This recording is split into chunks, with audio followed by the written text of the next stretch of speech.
Doctor Babu Jagjivan Ram ಜಯಂತಿ ಆಚರಣೆ ಕೂಡ್ಲಿಗಿ ತಾಲೂಕಿನ ಪ್ರವಾಸಿ ಮಂದಿರದಲ್ಲಿ ಅರ್ಥಪೂರ್ಣವಾಗಿ ಆಚರಣೆ ಮಾಡಲಾಗುತ್ತದೆ. ಕೂಡ್ಲಿಗಿ ತಾಲೂಕಿನ ತಹಶೀಲ್ದಾರ್ ಅವರ ಅಧ್ಯಕ್ಷತೆಯಲ್ಲಿ ಕಾರ್ಯಕ್ರಮ ನೆರವೇರಿಸಿ ಮೆರವಣಿಗೆ ಮುಖಾಂತರ ಡಾಕ್ಟರ್ BR ಅಂಬೇಡ್ಕರ್ ಸರ್ಕಲ್ನಿಂದ ಕೂಡ್ಲಿಗಿ ಪಟ್ಟಣದ ಪ್ರವಾಸಿ ಮಂದಿರದವರೆಗೆ ಕೂಡ್ಲಿಗಿ ತಾಲೂಕಿನ ಎಲ್ಲ ಇಲಾಖೆಯ ಅಧಿಕಾರಿಗಳು ಸಿಬ್ಬಂದಿಗಳೊಂದಿಗೆ ಕೂಡ್ಲಿಗಿ ಪಟ್ಟಣದ ದಲಿತ ಪರ ಸಂಘಟನೆಗಳ ಸಹಯೋಗದೊಂದಿಗೆ ಅದ್ದೂರಿಯಾಗಿ ಮೆರವಣಿಗೆಯ ಮೂಲಕ ಕೂಡ್ಲಿಗಿ ಪಟ್ಟಣದ ಪ್ರವಾಸಿ ಮಂದಿರವನ್ನು ತಲುಪಿ ತದನಂತರ ಕೂಡ್ಲಿಗಿ ಪ್ರವಾಸಿ ಮಂದಿರದ ಸಭಾಂಗಣದಲ್ಲಿ ಡಾಕ್ಟರ್ ಬಾಬು ಜಗಜೀವನ್ ರಾಮ್ ಅವರ ಜಯಂತಿಯನ್ನು ಆಚರಿಸಲಾಯಿತು.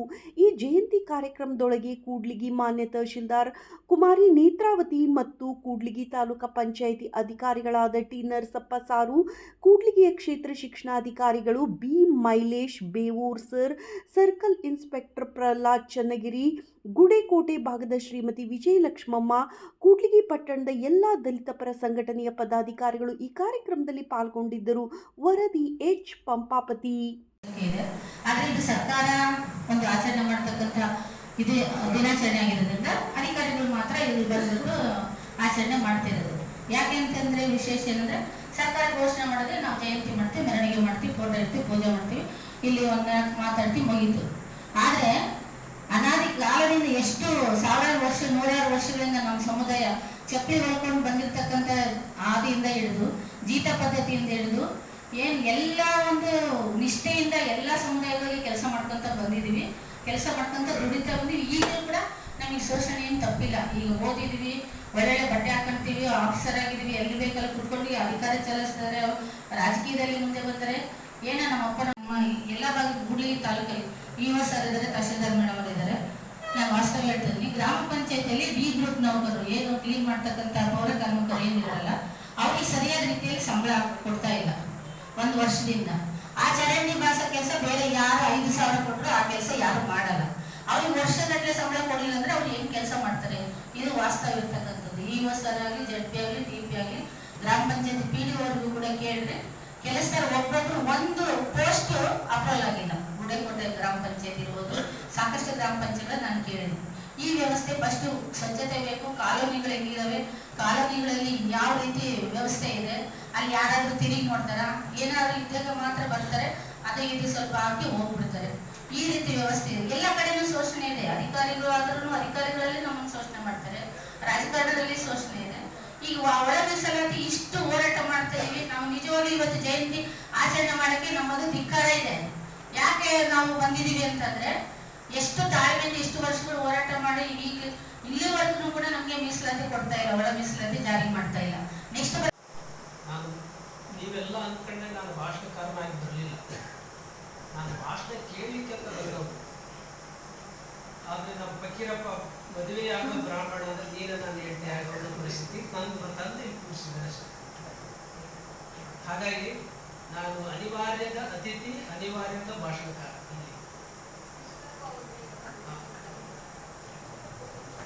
ಆದರೂ ನನಗೆ ಒಂದು ಹೆಮ್ಮೆಯ ವಿಷಯ ಏನಂದ್ರೆ ನಮ್ಮ ಕೃಷ್ಣಪ್ಪ ಈ ಕಾರ್ಯಕ್ರಮಕ್ಕೆ ಬಂದದ್ದು ಒಳ್ಳೇದಾಯಿತು. ಯಾಕಂದ್ರೆ ಬಾಬು ಜಗಜೀವನ್ ರಾಮ್ ಬಗ್ಗೆ ಮಾತಾಡ್ತೀನಿ ಅನ್ನೋದು ದೊಡ್ಡ ಹೆಮ್ಮೆ ವಿಷಯ, ಅದು ದೊಡ್ಡ ಗೌರವ. ಇಡೀ ದೇಶದಲ್ಲಿ ಸುಮಾರು 30 ವರ್ಷಗಳ ಕಾಲ ಕ್ಯಾಬಿನೆಟ್ ದರ್ಜೆಯ ಯೂನಿಯನ್ ಮಿನಿಸ್ಟರ್ ಆಗಿರ್ತಕ್ಕಂಥ ಏಕೈಕ ವ್ಯಕ್ತಿ ಯಾರಾದ್ರೂ ಇದ್ರೆ ಅದು ಬಾಬು ಜಗಜೀವನ್ ರಾಮ್. ಅಂದ್ರೆ ನಮಗೆ ಹೋರಾಟ, ನಾನು ಈಗ 15 ವರ್ಷದಿಂದ ನಾನು ಸುಮ್ಮನೆ ಕುತ್ಕೊಂಡಿದೀವಿ ತಾಳ್ಮೆಯಿಂದ. ಯಾಕೆ ಗೊತ್ತಾ, ಎಲ್ಲ ಅವ್ರು ಮಾಡ್ತಾರೆ, ಇವ್ರು ಕೆಲಸ ಮಾಡ್ತಾರೆ, ನೋಡೋಣ ಬಿಡು, ಇವ್ರು ನಮ್ಗೆ ಏನಾದ್ರು ಸ್ಪಂದಿಸ್ತಾರೆ ಏನಂತ ನಾವು ನೋಡ್ಕೊಂತ ಕೇಳ್ಕೊಂತ ಸಮಾಧಾನ ಮಾಡ್ಕೊಂತಾನೆ ಇದ್ದೀವಿ. ಆದ್ರೆ ಎಲ್ಲ ಒಂದು ಮುಂದೆ ಬರ್ತಕ್ಕಂಥ ನಮ್ಮ ಯುವಕರೆಲ್ಲ ಹೋರಾಟ ಮಾಡ್ತಾ ಇದ್ದಾರೆ, ಕೆಲಸ ನಡೀತಾ ಇದೆ ಅಂತ. ಆದ್ರೆ ಈ ವಾಸ್ತವ ನಮ್ಮ ಅಧಿಕಾರಿಗಳಿಗೆ ನಾನು ತಿಳಿಸ್ತಾ ಇದ್ದೀನಿ, ದಯಮಾಡಿ ಈ ಪೊಲೀಸ್ ಇಲಾಖೆಯಲ್ಲಿ ಅಸ್ಪೃಶ್ಯತೆ ಒಂದು ತಿಂಗಳ ಮೀಟಿಂಗ್ ಕರೀತಾರೆ, ದಯಮಾಡಿ ಎಲ್ಲಾ ಭಾಗದವ್ರನ್ನ ಕರೀರಿ. ಎಲ್ಲಾ ಭಾಗದಲ್ಲಿ ಇರ್ತಕ್ಕಂಥ ಸಮಸ್ಯೆಗಳು ಹೇಳ್ಕೊಳ್ತಾರೆ ಜನ, ಅವಾಗೂ ನಿಮ್ಗೆ ಗೊತ್ತಾಗುತ್ತೆ. ಇಲ್ಲಿರ್ತಾರೆ, ಇವ್ರು ಹೇಳ್ತಾರೆ, ಇಲ್ಲ ಅಂತ ಹೇಳಲ್ಲ. ಆದ್ರೆ ಪ್ರತಿ ಹಳ್ಳಿಗಳಲ್ಲಿ ಒಂದೊಂದ್ ಕಡೆಗೆ ಇದು ಮಾಡಿದ್ರೆ ಅವ್ರು ಕೂಡ ಬರ್ತಾರೆ, ಭಾಗವಹಿಸ್ತಾರೆ.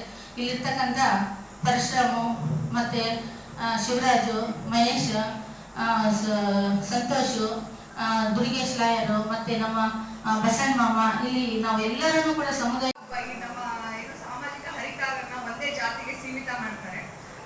ಅದು ಆಗಬಾರ್ದು. ಎಲ್ರು ಬಿಕಾಸ್ ಅವರು ದಲಿತರಿಗೋಸ್ಕರ ಅಷ್ಟೆಲ್ಲ ಹೋರಾಟ ಮಾಡಿದ್ರು, ಎಲ್ರಿಗೋಸ್ಕರ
ಬೆನ್ನೆಲುಬಾಗಿ ನಿಂತಿದ್ದು ಶಿಕ್ಷಣ.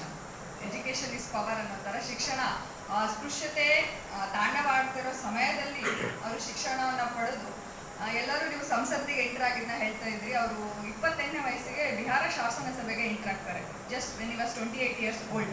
ಆಮೇಲೆ ಅವ್ರಿಗೆ ಗಾಂಧಿ ಅನುವಾದಿ, ಗಾಂಧಿ ತತ್ವಗಳನ್ನು ಪಾಲನೆ ಮಾಡ್ಕೊಂಡು ಬಂದವರು. ಆಮೇಲೆ is one of the youngest cabinet minister in 1946. Temporary ಸರ್ಕಾರ ಏನು ರಚನೆ ಆಗುತ್ತಲ್ಲ, ತಾತ್ಕಾಲಿಕ ಸರ್ಕಾರ, ಅದರಲ್ಲಿ ಒಬ್ಬ ಕಿರಿಯ ಸಚಿವರಾಗಿ ಅವರು ನೇಮಕಗೊಳ್ತಾರೆ. ಸೊ ಇದೆಲ್ಲದಕ್ಕೂ ಒಂದು ಮಹತ್ವವಾದ ಏನು ಅಂದರೆ ಶಕ್ತಿ ತುಂಬಿದ್ದು ನನ್ನ ಪ್ರಕಾರ ಶಿಕ್ಷಣನೇ. ಬಿಕಾಸ್ ಅವಾಗೂ ಅಸ್ಪೃಶ್ಯತೆ ಇತ್ತು, ಆಗಲೂ ಕೂಡ ಅನ್ಟಚಬಲ್ಸ್ನ ಅದೇ ಥರ ಟ್ರೀಟ್ ಮಾಡ್ತಾ ಇದ್ರು. ಸೊ ಹಂಗಾಗಿ ಒಂದು ಸ್ಟ್ರಾಂಗ್ ಮೆಸೇಜ್ ಅವ್ರು ಏನು ಕೊಡ್ತಾರೆ ಅಂದರೆ, ಏನೇ ಆಗಲಿ ನಾವು ತಿಳುವಳಿಕೆ ಶಿಕ್ಷಣ ಅನ್ನೋದನ್ನ ಪಡ್ಕೊಂಡು ಮುಂದೆ ಹೋಗ್ತಾನೆ ಇರಬೇಕು. ಎಲ್ಲದಕ್ಕೂ ಅಬ್ಸ್ಟಕಲ್ಸು ರೀಸನ್ಸ್ ಇದ್ದೇ ಇರುತ್ತೆ. ಅವರಿಗೆ ಆ ಸಮಯದಲ್ಲಿ ಒಂಥರ ಸಮಸ್ಯೆಗಳಿದೆ, ನಮಗೆ ಈ ಜನ್ರೇಷನಲ್ಲಿ ಇನ್ನೊಂಥರ ಸಮಸ್ಯೆ ಇದೆ. ಸೊ ಇರೆಸ್ಪೆಕ್ಟಿವ್ ಆಫ್ ಎಲ್ಲ ಸಮಸ್ಯೆಗಳನ್ನ ಬದಿಗೊತ್ತು ಮುಂದಕ್ಕೆ ಬರಬೇಕು ಅನ್ನೋದು ಅವ್ರ ಜೀವನದಿಂದ ನಾನು ಪರ್ಸ್ನಲಿ ತಗೊಂಡಿರೋ ಸಂದೇಶ. ನನ್ನ ಲೈಫಲ್ಲಿ ಇಬ್ಬರು ಫೇವ್ರೆಟ್ ಪೊಲಿಟಿಷಿಯನ್ ಇದ್ದಾರೆ. ಇನ್ ದ ಸೆನ್ಸ್ ಪೊಲಿಟಿಷಿಯನ್ ಅಂತ ಹೇಳ್ಬಾರ್ದು, ಅವರು ಸಾಮಾಜಿಕ ಕಾರ್ಯಕರ್ತರು. ಒಬ್ಬರು ನಮ್ಮ ಕರ್ನಾಟಕ ರಾಜ್ಯಕ್ಕೆ ಬಂದರೆ ನಮ್ಮ ದೇವರಾಜ್ ಅರಸು ಅವರು, ನಮ್ಮ ಕೇಂದ್ರ ಸರ್ಕಾರಕ್ಕೆ ಬಂದರೆ ಬಾಬು ಜಗಜೀವನ್ ರಾಮ್ ಅವರು. ತುಂಬ ಅಂದರೆ ಖಾತೆಗಳು ಸರ್ ಹೇಳ್ತಿದ್ದಂಗೆ ಅವರು ಎಲ್ಲ ಏನೋ ಕ್ಯಾಬಿನೆಟಲ್ಲಿ ಲೈಕ್ ಪೋರ್ಟ್ಫೋಲಿಯೋ ಹಂಚಿಕೆ ಆಯ್ತಲ್ಲ ಅವರಿಗೆ, ಎವ್ರಿಥಿಂಗ್ ವಾಸ್ ಚಾಲೆಂಜ್. ರಕ್ಷಣಾ ಸಚಿವರಾದಾಗ ಇಂಡಿಯಾ ಪಾಕಿಸ್ತಾನ ವಾರ್ ಇತ್ತು. ಆಮೇಲೆ ಆಹಾರ ಸಚಿವರಾದಾಗ ಗ್ರೀನ್ ರೆವಲ್ಯೂಷನ್. ಅಂದ್ರೆ ಈಗ ನಾವು ಒಂದು ಕಂಪ್ಲೀಟ್ ಶಿಫ್ಟ್ ಆಯ್ತು ನಮ್ದು ಫುಡ್ ಗ್ರೋತ್ ಎಲ್ಲ. ಅದಕ್ಕೆ ಮುಖ್ಯ ಕಾರಣ ಸ್ವಾಮಿನಾಥನ್ ಹೇಗೋ ಅವರಿಗೆ ಬೆನ್ನೆಲುಬಾಗಿ ನಿಂತ್ಕೊಂಡಿದ್ದು ನಮ್ಮ ಬಾಬು ಜಗಜೀವನ್ ರಾಮ್ ಅವರು. ಆಮೇಲೆ ದುರ್ಗೇಶ್ ಅವರು ಹೇಳ್ತಿದ್ದಾಗೆ ಕಾರ್ಮಿಕ ಇಲಾಖೆಯಲ್ಲಿ ತುಂಬಾ ರೆವಲ್ಯೂಷನ್ಸ್ನ ತಗೊಂಡ್ಬಂದ್ರು. ಆಮೇಲೆ ರೈಲ್ವೆ ಸಚಿವರಾಗಿ ಕೆಲಸ ಮಾಡಿದ್ರು, ಸಾರಿಗೆ ಸಚಿವರಾಗಿ ಕೆಲಸ ಮಾಡಿದ್ರು. ಸೊ ಈಗ ನಮಗೆ ಅಷ್ಟು ದೊಡ್ಡ ದೊಡ್ಡ ಜವಾಬ್ದಾರಿಗಳಿಲ್ಲ.